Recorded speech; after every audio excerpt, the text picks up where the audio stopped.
पता था कि ये बिगड़ गए सारे और ये अन्य को भी बिगाड़ देंगे जो यहां रह गए। तो जैसे एक सेब विक्रेता होता है, उसको वो सेब कितनी प्रिय होती है, और किसी सेब का कोई दाग लग जाता है, खराब हो जाती है, तो उसका जी तो बड़ा दुख पाता है, दिल बड़ा दुखता है। उस सेब को उन स्वस्थ सेबों से हटाकर दूर रखने में और कूड़े में फेंकनी पड़ती है उसको, लास्ट में सूअर खाया करें फिर उसको। यदि वो उसके रख ले उस सेब को तो अन्य का भी नाश कर दे वो। तो यही दशा आप जी हम सभी की वहां होगी थी। हम परमात्मा के कितने प्रिय थे, फिर भी हमारे को यहां फेंकना अनिवार्य समझा कि ये औरों ने भी खराब करेंगी।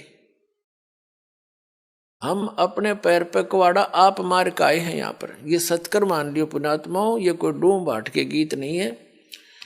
या जिस दिन तुम्हारे बात या सत्य कथा हृदय में समा जाएगी, उस दिन आप सतलोक के वासी हो जाओगे।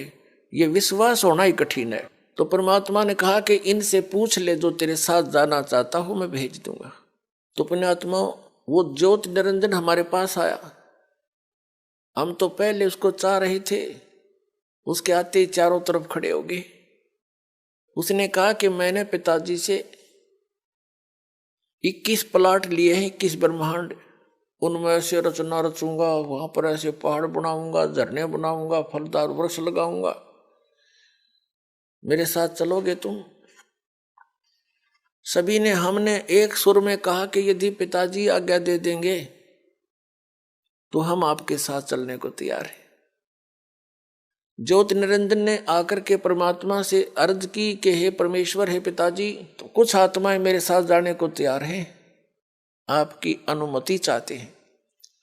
परमेश्वर ने कहा कि मेरे सामने हाँ भरवा दे, सहमति करवा दे, फिर मैं भेजूंगा। कबीर परमेश्वर यानी सत्य पुरुष जी और ये सरपुरुष ज्योति निरंजन, जो आगे चल के ये काल भी यही कहलाया, ये सरपुरुष हमारे पास आगे दोनों सरपुरुष और परम अक्षर पुरुष, यानी जिसको हम सत्य पुरुष कहते। परमेश्वर ने आकर हमसे पूछा कि अभी जो हंस इस ज्योत स्वरूपी निरंजन यानी सरपुरुष के साथ जाना चाहता है, वो हाथ खड़ा कर दे।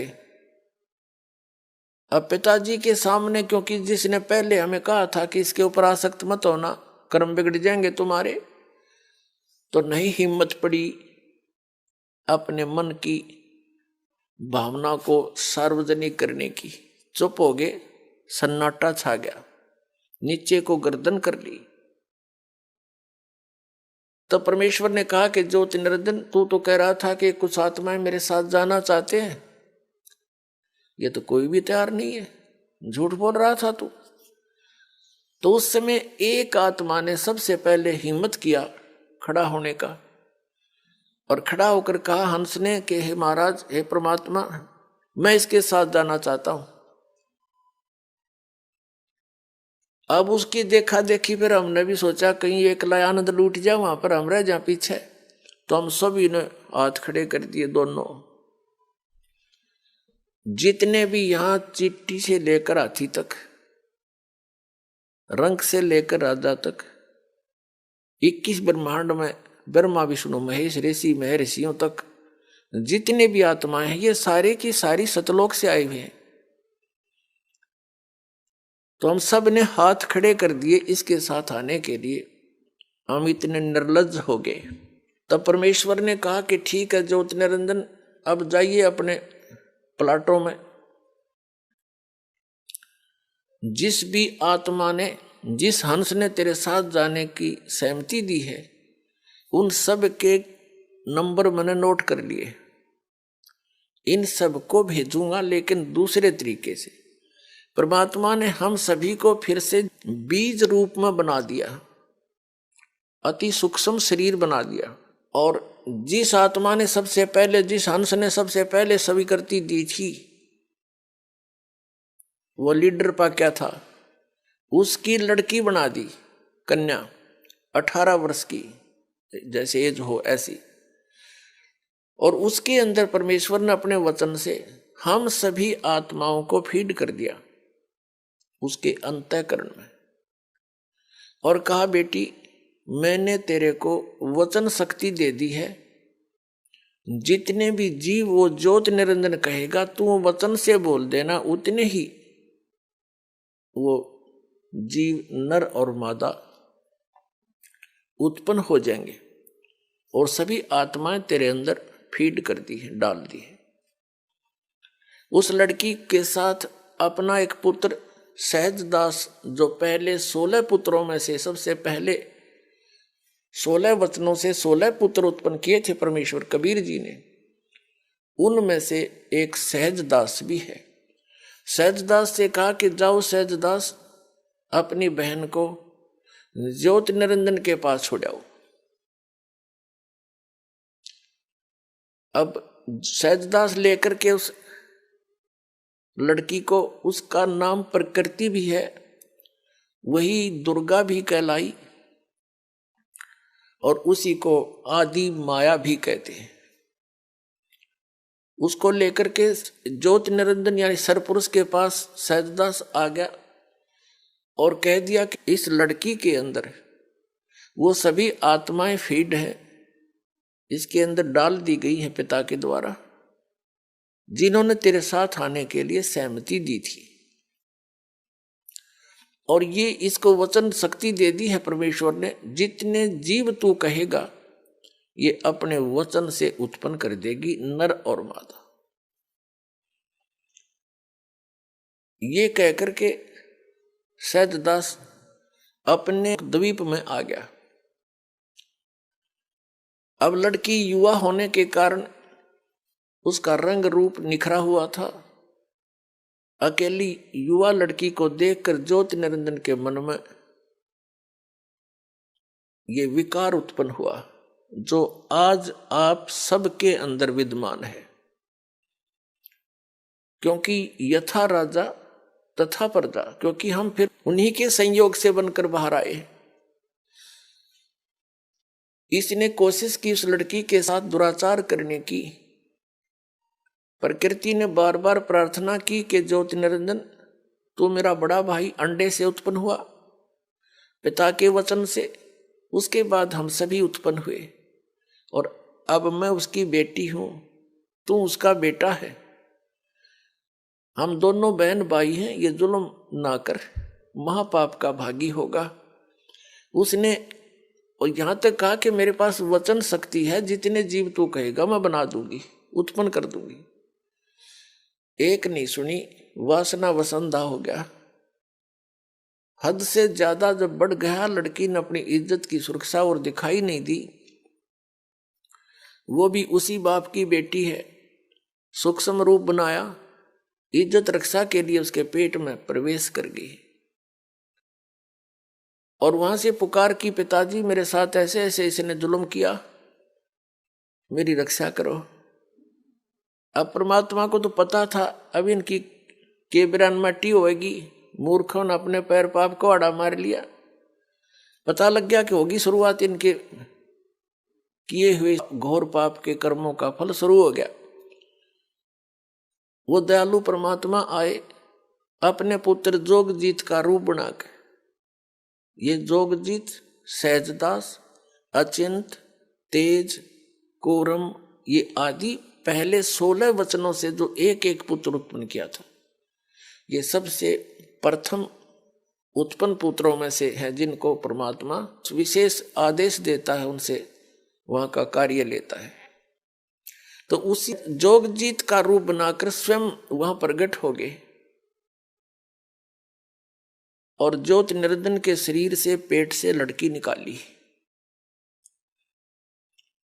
और उसको कहा कि ज्योति निरंजन यानी सरपुरुष, अब सुन ले आदेश परमपिता का, आज से तेरा नाम काल होगा। तूने इस लड़की के साथ दुर्व्यवहार किया और इसको तूने खा लिया।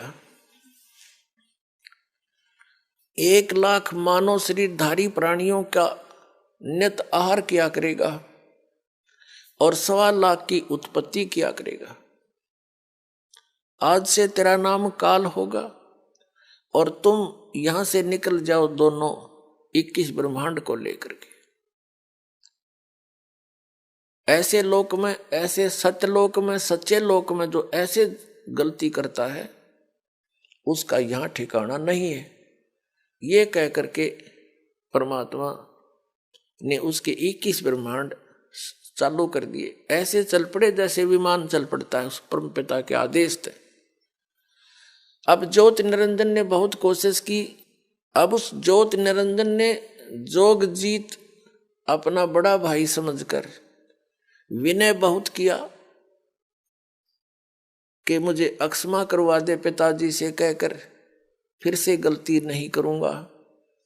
तब जोगजीत ने कहा कि निकल जा बस, अब तू ज्यादा समय नहीं तेरे लिए। अब वहां से चलकर ये 21 ब्रह्मांड उस सतलोक से 16 शंख कोश की दूरी पर आगे, एक कोस लगभग 3 किलोमीटर के आसपास होता है। और यहां आकर के ये चक्कर काटने लगे। इस काल ने क्या कर रखा है, 5 ब्रह्मांडों का एक ग्रुप बना रखा है। ऐसे ऐसे 4 महाब्रह्मांड बना रखे हैं जिसमें 5-5 ब्रह्मांड रोक रखे। और एक ब्रह्मांड जो बहुत बड़ा क्षेत्र है उसने अपने निध स्थान के लिए अलग रखा है। और प्रत्येक ब्रह्मांड के अंदर सबसे ऊपर के स्थान पर इस काल ने अपनी अलग से राजधानी नियोजित की हुई है, बनाई हुई है। अब जब ये वहां से चलकर आगे इतनी दूरी पर ज्योति निरंजन ने फिर वही दुराचार प्रारंभ किया उस दुर्गा के साथ। दुर्गा ने कहा कि ज्योति निरंजन जुल्म ना करे, पहले तो मैं तेरी बड़ी बहन, अब मैं तेरे पेट से बाहर आएगी निकल कर तेरी बेटी होगी, तो कोई से नाते की तो लज्जा रख ले। वह तुझे यहाँ जीव चाहिए मैं उत्पन्न कर दूंगी। लेकिन इसने एक नहीं सुनी। अपने ही नख रेखा से, नख नाखूनों से, क्योंकि ये वचन शक्ति जो होती है जातम, ये बहुत बड़ी प्रबल होती है। इसको हम भौतिक विज्ञान से नहीं तोल सकते, उससे नापने की भी चेष्टा नहीं करनी चाहिए। ऐसे कैसे हो गया, ऐसे कैसे हो गया। तो इसने अपने नाखूनों से, वो परमात्मा ने क्या किया था कि उस लड़की के प्रजनन इंद्री नहीं लगाई थी। और लड़की इसलिए बनाया था कि इसकी नीयत और देख लूं यो कितना बढ़िया आदमी है। तो वो तो एक आने का नहीं पाया, युवा लड़की के ऊपर आसक्त हुआ। फिर वो नीचे आगे। तब इस काल ने ज्योति निरंजन अपने नाखूनों से अभद्र तरीके से और आध्यात्मिक शक्ति से लड़की को प्रजनन इंद्री लगाई। फिर इसने विलास किया, 3 बच्चों की उत्पत्ति की। अपुण्यात्माओं, जैसे आध्यात्मिक शक्ति को भौतिक विज्ञान से हम नहीं नाप सकते और इस कारण से हम इसको नकारा नहीं कर सकते, ना करना चाहिए। यदि आपने अध्यात्म मार्ग में आगे बढ़ना है तो अध्यात्म मार्ग में जिसको हम इम्पॉसिबल कहते हैं वो इम्पॉसिबल नहीं होता। जैसे अगस्त ऋषि ने इन 7 समुद्रों को